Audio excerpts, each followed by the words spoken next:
I'm here to report that everything in Washington is going smooth.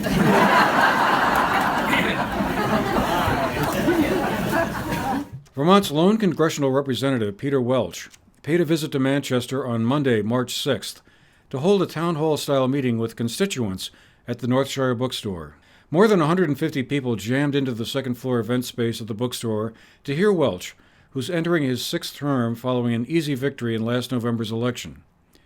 He gave an update on things in Washington, D.C., as well as discussed approaches to dealing with the new Trump administration, to an overwhelmingly supportive crowd still struggling to come to terms with the policy directions emanating from the White House. That's the real challenge. You know, the talk about fake voting, the talk about the challenge to the basic integrity of the voting itself.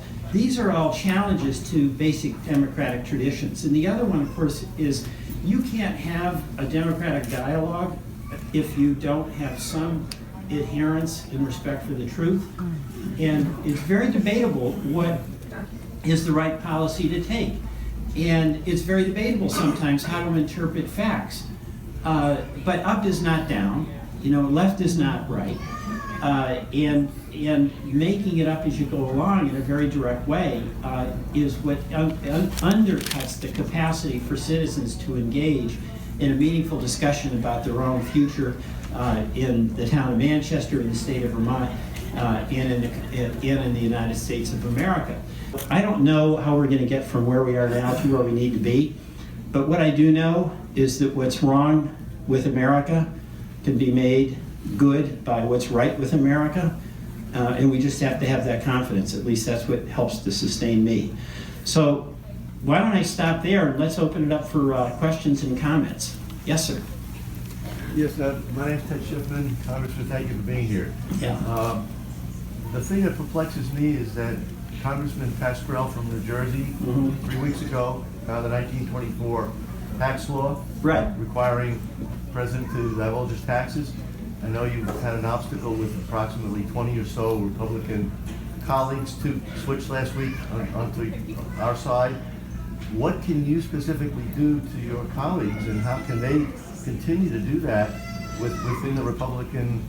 Well, let me, first of all, he's the first candidate, and now president, who didn't release his tax returns. And obviously, that's a very important thing to do, so you can kick the tires, and also we can answer some of these questions about Russia and is there any link there. It's just basic good government. It appears that, you know, one of the reasons he held back is he had that $900 million tax deduction that carried forward, so he's a rich guy that doesn't pay taxes, is what it looks like. But the math, this is the part that's kind of tough. There's 248 Republicans in the House. You need 218 votes to win on any One issue. theme which Welch struck repeatedly was the need to reach out for bipartisanship and to understand some of the reasons why Trump was elected. Even while disagreeing with the administration on health care and immigration issues, Welch said there is room to work with reasonable Republicans on some issues and how he was going to go about doing that. Don't underestimate how important it is for you to try to listen to some folks who voted for Trump, because there's a lot of good people who voted for Trump. Really, a lot of good people. They don't buy a lot of the stuff he's talking about, but they are economically on edge, and a lot of those people like a lot of the things that Bernie Sanders said. Okay, but he offered some solutions. In my view, Trump offered a lot of dead-end prescriptions. But keep that democratic impulse active here in Vermont. And people around the country have to do that, because that's the foundation that we have to just make solid so that it'll be there when we find our way in Washington. Yes. Thanks. Peter, Marianne Carlson. Marianne, yes, my Senate colleague. He was my leader. He got me in the Senate. Let me just say, I think two things where we could really talk to Phil Scott, maybe about that border issue. He might be able to do something about that, and especially if we've called and said, congratulations for standing up for our migrant workers, for immigration. That's a good idea. And so it's kind of, you want to think about the positive things that you can do.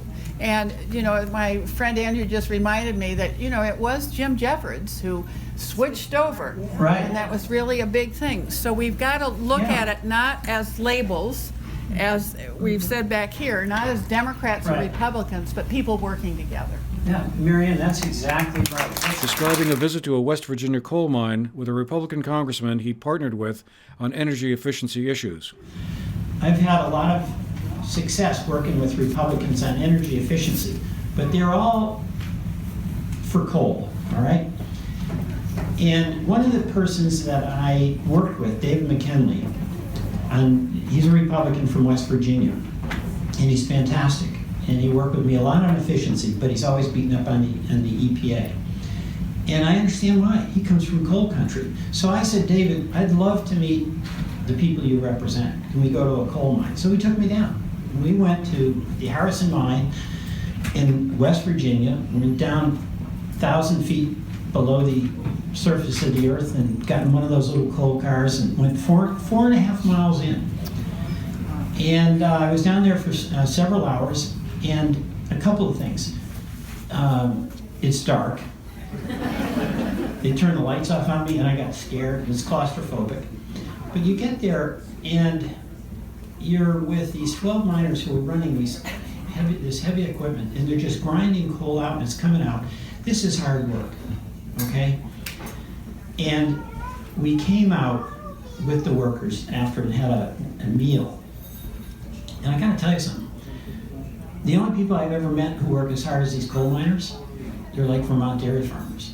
They work hard, and they're proud of it. Now, it's not the EPA that's wrecking it. They had down there these 12 guys who were with these machines that were turning out tons and tons of coal.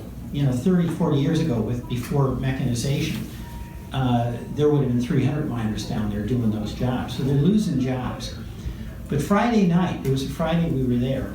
So I'm asking these guys, what are you doing tonight? And they all go to the football games, to high school. And it's really wonderful to see. It's a family deal, you know what I mean? They're just really good people.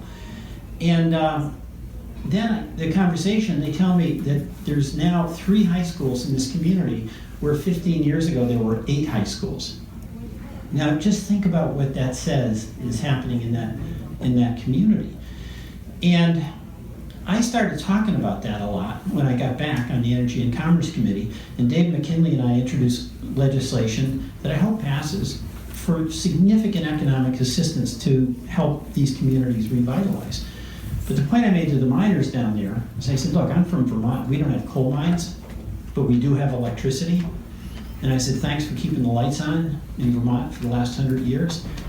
And it was the best thing I did to get some cooperation from my Republican colleagues, because my going to their coal mine and seeing how good those people were, you know, those coal miners did not cause climate change. Climate change is a big problem, but they didn't cause it. It has created just a lot of goodwill for me, where when I talk about things, they don't think I'm just cavalierly casting aside a way of life for these people who are hard workers and deserve to have an opportunity for a decent income.